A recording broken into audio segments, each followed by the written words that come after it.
Science is not the only yardstick for truth, because there are other sources of knowledge. And for me, this is the most frustrating. It's like people are not even bothered to read a basic philosophy book. Philosophy 101.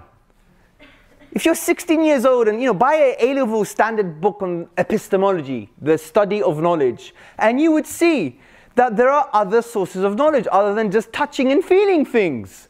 One of them include testimony, believe it or not, the say-so of others. And let me summarize what I'm saying with what happened a few years ago with Professor Lawrence Krauss.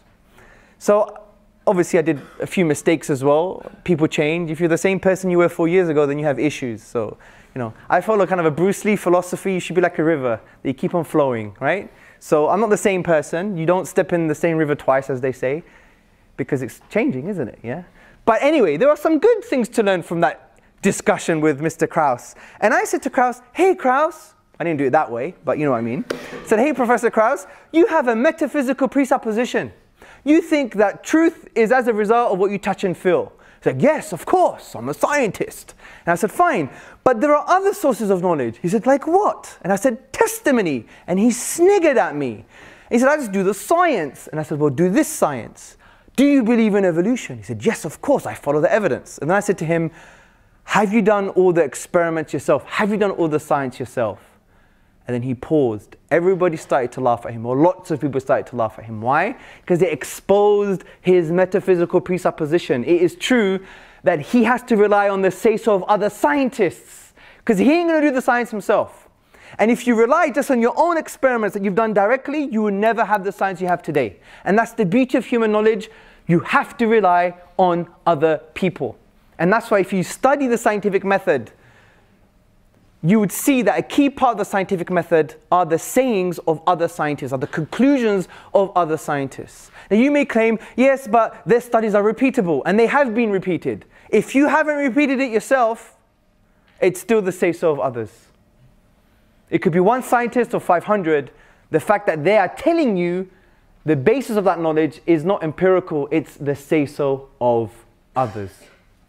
Now what's very interesting, there's been a revival in Western epistemology on the issue of testimony in the past 30 to 40 years. For example, you had the 1991 book by Professor Cody. He wrote the book Testimony, a Philosophical Discussion, and he basically argues that testimony is not only a source of knowledge, it's a fundamental source of knowledge. It's fundamental, it's indispensable. And so he basically argues that testimony is not only useful, but it's a fundamental source. And he quotes David Hume, the famous Scottish skeptic, that disagrees with Professor Cody. And David Hume basically says, look, testimony is useful for the wise man, but we only accept testimony, because it's in line with our collective experiences.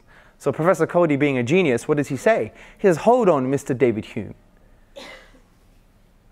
What do you mean by collective experiences?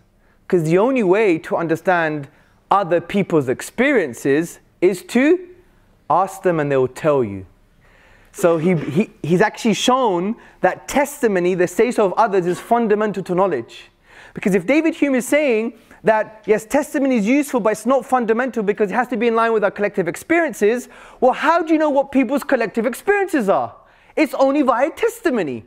So it's a really good book that I think you should read that shows that testimony is fundamental. Now, by the way, testimonial knowledge could be wrong, just like our empirical knowledge could be wrong. I'm not saying it's accurate. I'm saying it's a fundamental source.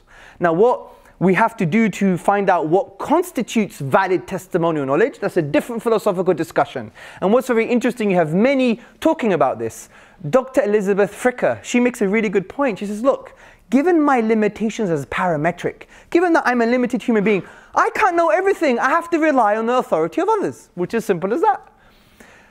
Benjamin McMillan, Associate Professor Benjamin McMillan, he says that in order to have testimonial knowledge, the one who's giving the knowledge has to basically have the responsibility of referring back to people's challenges. And the audience that's receiving the testimonial knowledge, they have to basically, it's within their right to challenge the one who's giving the testimonial knowledge. You have, for example, Emerita Professor Keith Lehrer. He's brilliant. You know what he says? He says, in order for testimonial knowledge to be valid or to be constituted as knowledge, you have to be trustworthy in your assessments on the trustworthiness of others.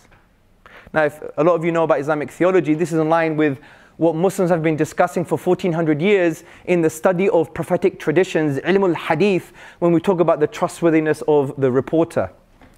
Anyway, I went too much on testimony. The point is, testimonial knowledge is a fundamental source of knowledge. And I want to end this part by asking you a question. How do you know China exists? Many of us, it's fundamentally based on testimonial knowledge. Even if you have pictures, even if you have images on a map, someone told you that's the picture of Chinese people in China. And even if you met a Chinese person today, well, you have to just believe what they said. It's testimonial, really. Also, what's testimonial is your mother being the one that gave birth to you. You have zero proof. Don't even tell me you have a DNA test certificate, because you don't. And if you did, that's still testimonial. It's a certificate, a testimony that someone did something. You didn't do it yourself, right? So from that point of view, how do you know your mother gave birth to you? You only know because of testimonial evidence. The fact that your dad told you, the midwife told you, there's a certificate, there may be a video, right? The video is not empirical because you didn't come out like that, bro, did you? With a beard and glasses and a laptop. Imagine, that would be a miracle. God exists, right? So you weren't capitated from your mother's womb like that, were you? No, you had a different face. Obviously far more cuter. So, yeah. So from that point of view, someone have to tell you, hey, that was you when you were a child. So when it comes to things like China and the existence, the fact that you believe that your mother gave birth to you, it's all testimonial knowledge. So it's not true that science is the only source of truth, the only yardstick for truth, because we have other sources of knowledge like testimony.